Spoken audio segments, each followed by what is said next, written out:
Hey guys, welcome back for another episode of The Suited Shootist, and today I'm going to be filling in a gap that I unintentionally kind of missed. Initially, when I did my discussions on pocket carry, I focused exclusively on hip pockets, and I know that there are some folks out there that will prefer to carry a gun in a back pocket instead. That is not my preferred method, and so I figured it was worth touching on, just to kind of go into why I'm not a huge fan of pistols carried in back pockets. Number one, I feel like it is a relevant element of the pocket carry discussion, and since pocket carry is, number one, gaining a whole lot of attention and a resurgence in popularity due to snub revolvers kind of making a bit of a comeback as well, I think it's worth talking about. And, in the spirit of being a, gun tuber and online content creator, I'm contractually obligated to periodically do a thirst trap or two, so I figured why not show you my ass. But let's go ahead and jump into it, because there are a couple of elements of this that I think are relevant. One of them is going to be the construction of the back pocket. I haven't really found snubbies, revolvers, to work in the back pockets of dress slacks and suit pants, because the pocket opening is relatively narrow. And, the reality is, when you look at the overall footprint of a holstered revolver, we're going to get into this disadvantage here in a second.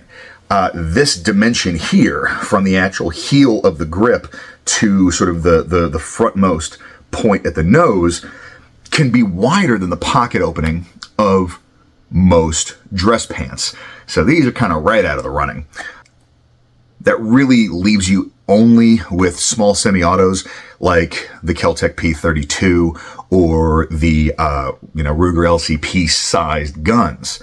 Let's go ahead and kind of take a look, and I'll show you what I'm talking about, because the reality is I've only ever been able to make back pocket carry kind of loosely work in a 5-pocket cut like this, meaning that typically what you see, denim. So you've got open top pockets here, and then the back ones are stitched to the face instead of it being like a pouch that is cut into the fabric. This is important for a couple of reasons. So first, as you can see, the construction of 5-pocket pockets, back pockets especially, tend to have an angled bottom, or sometimes it's scooped. Rarely is it ever squared off. And that poses some challenges because there aren't any point-bottomed pocket holsters that I'm aware of. Now, I'm sure you could probably have a custom leather maker make you something, but then, that starts, you're having to seek out a very specialized solution.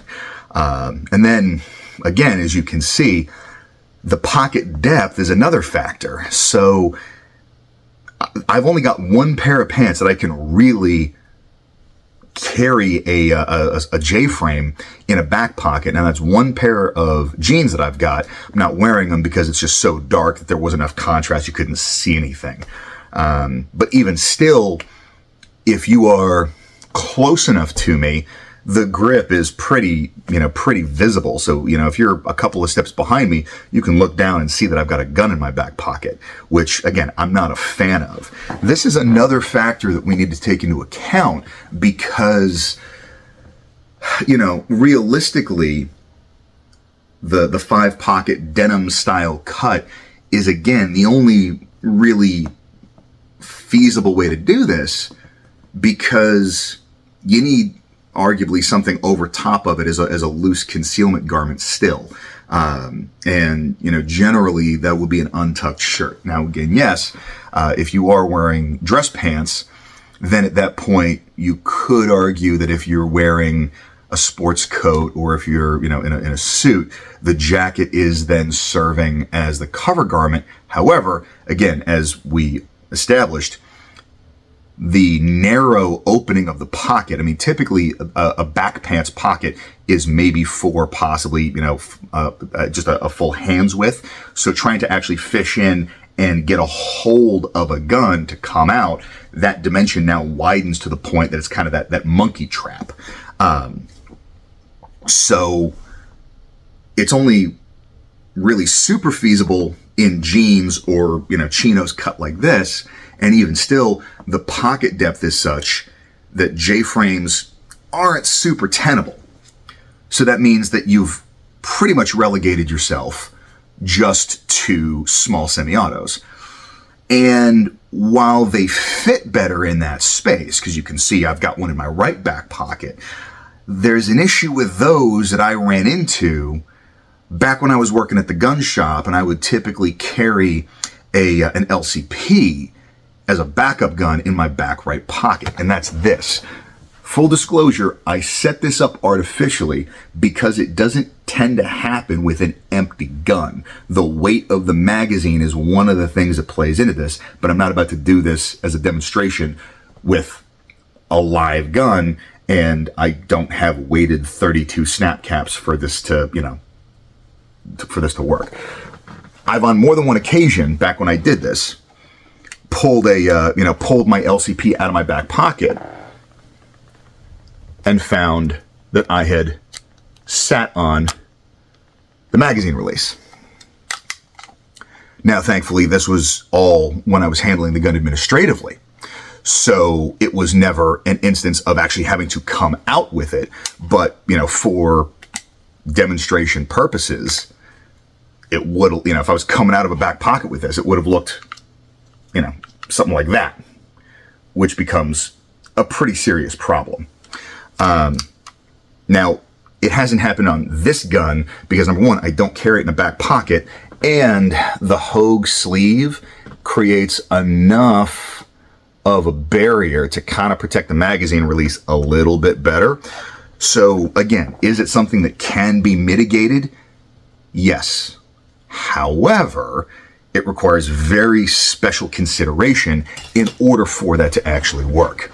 And the other element of it is the fact that I'm just not super fond of any defensive tools carried behind the hips from a weapons retention and defensibility standpoint.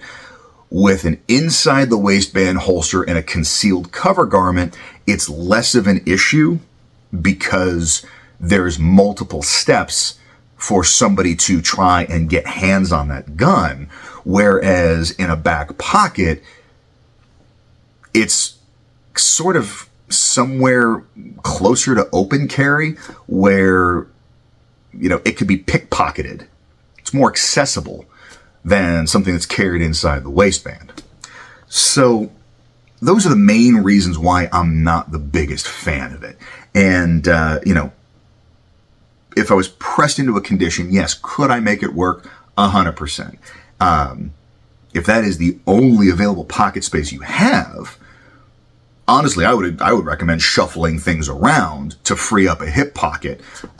Because again, my logic when I'm carrying a pocket gun is I'm trading capacity and ballistic performance for accessibility. I got into pocket guns when I was in a legit white collar suit and tie job every day. And so my thought process was, okay, I can either carry a more optimal, slightly less discreet gun carried in a tucked in shirt and all this other jazz, or I can carry a slightly lower profile, slightly less effective gun in a much more accessible place.